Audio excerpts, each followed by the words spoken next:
Assalamualaikum warahmatullahi wabarakatuh. Perkenalkan, saya Widya Yani dengan NIM 2120203860202019. Program Studi Ekonomi Syariah Institut Agama Islam Negeri Parepare. Di sini saya akan menjelaskan beberapa jawaban dari pertanyaan-pertanyaan mengenai UAS mata kuliah Keuangan Publik Islam dengan dosen pengampu Pak Andi Rio Makula Wahyu ME. Langsung saja pertanyaan yang pertama. Jelaskan yang dimaksud dengan keuangan publik Islam. Keuangan publik Islam adalah sebuah kaidah dan prinsip yang mengatur keuangan publik untuk kepentingan masyarakat, yang tujuan dasarnya adalah untuk mencapai falah. Nilai-nilai yang berasal dari Al-Quran dan hadis yang menjadi dasar dari perumusan sistem keuangan dan kebijakan fiskal negara. Sumber dari keuangan publik Islam, basis perolehan yang terbesar adalah zakat, infak, sedekah, dan wakaf.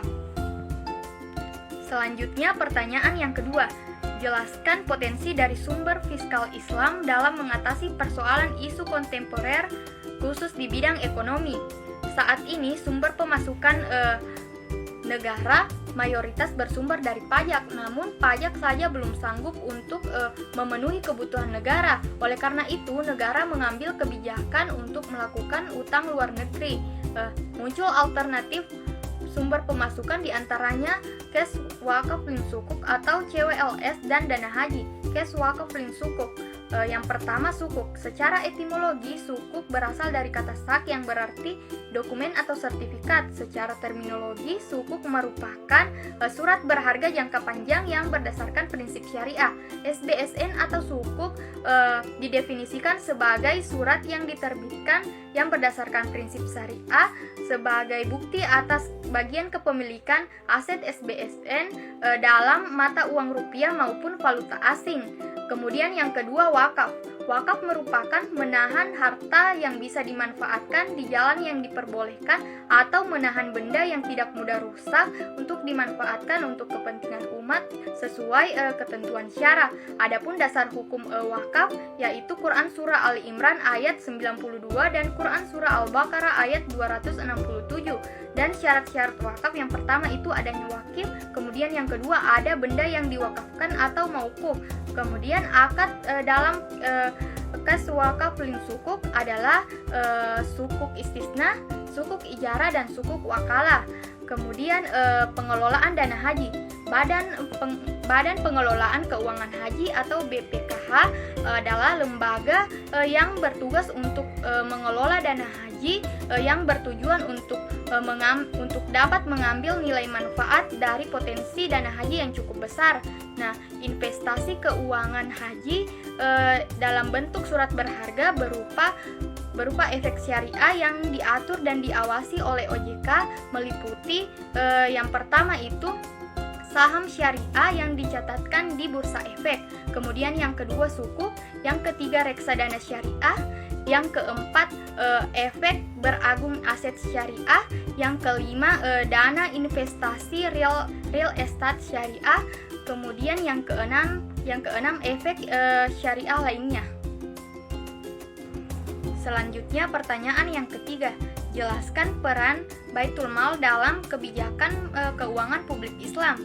Baitul Mal berperan sebagai tempat penampungan dan pengeluaran harta yang merupakan bagian dari pendapatan negara.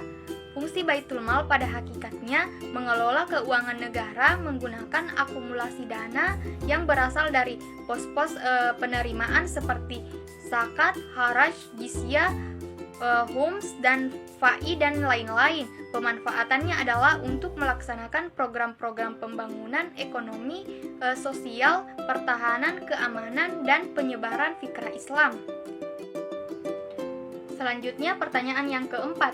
Sebutkan dan jelaskan sumber penerimaan negara dalam perspektif ekonomi Islam. Adapun sumber penerimaan negara dalam perspektif ekonomi Islam, yang pertama adalah siswa atau zakat, infak, sedekah, dan wakaf.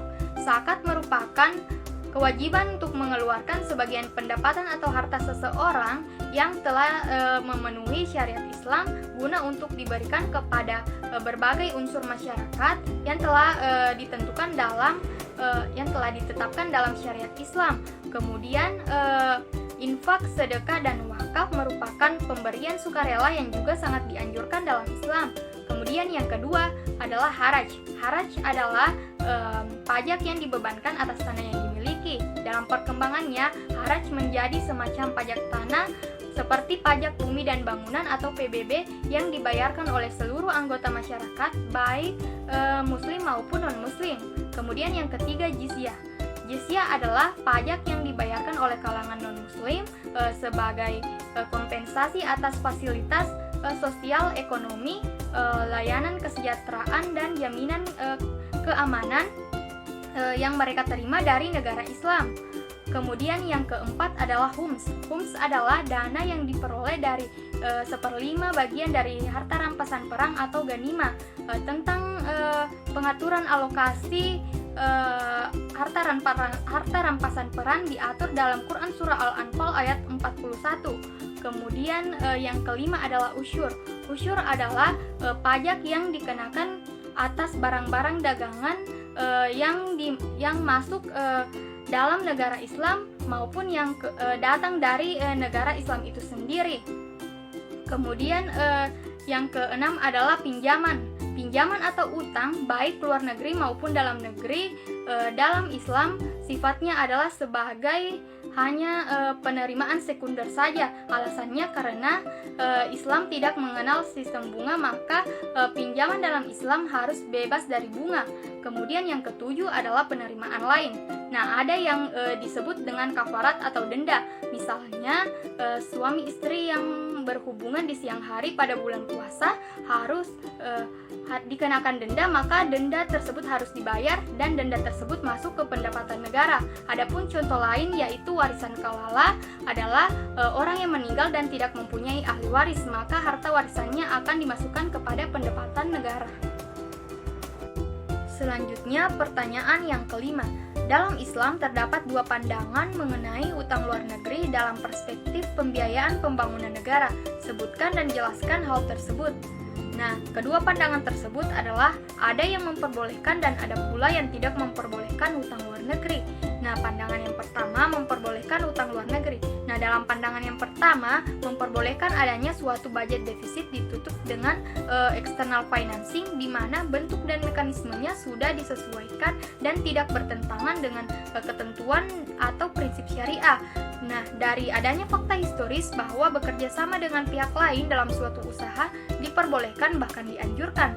Kemudian pandangan yang kedua tidak memperbolehkan utang luar negeri. Nah, dalam pandangan yang kedua ini negara tidak diperbolehkan menutup budget defisit dengan melakukan utang luar negeri karena pada pertimbangan preventif mekanisme pinjaman utang luar negeri menggunakan sistem bunga, sedangkan dalam Islam bunga dalam bentuk apapun baik konsumsi maupun produksi dan besar atau kecil secara tegas dilarang. Selanjutnya, pertanyaan yang keenam. Jelaskan secara singkat mengenai tugas kelompok makalah masing-masing yang telah diberikan. Nah, saya Widya Yani dari kelompok 3 dengan judul materi Instrumen Zakat sebagai sumber penerimaan keuangan negara. Nah, zakat adalah sebagian harta tertentu yang wajib dikeluarkan menurut perintah Allah Subhanahu wa taala dan diserahkan kepada orang tertentu. Nah, orang yang wajib berzakat disebut musaki. Nah, adapun mustahik zakat berdasarkan Quran surah At-Taubah ayat 60, pihak-pihak yang berhak atas harta zakat berjumlah 8 golongan asnaf.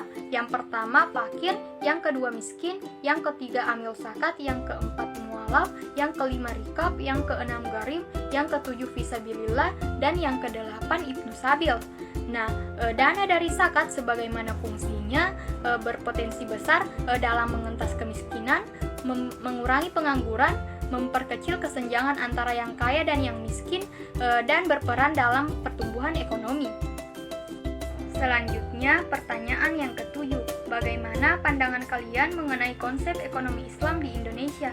Nah, pandangan saya mengenai konsep ekonomi Islam di Indonesia, konsep ekonomi Islam di Indonesia adalah sistem ekonomi yang mengimplementasikan nilai dan prinsip dasar syariat syariah bersumber dari ajaran agama Islam.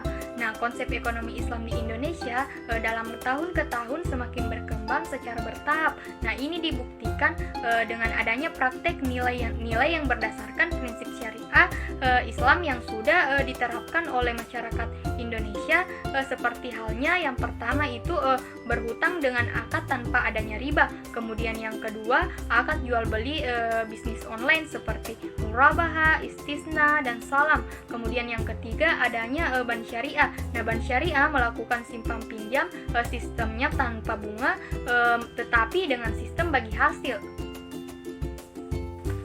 Nah, sekian dari saya. Assalamualaikum warahmatullahi wabarakatuh.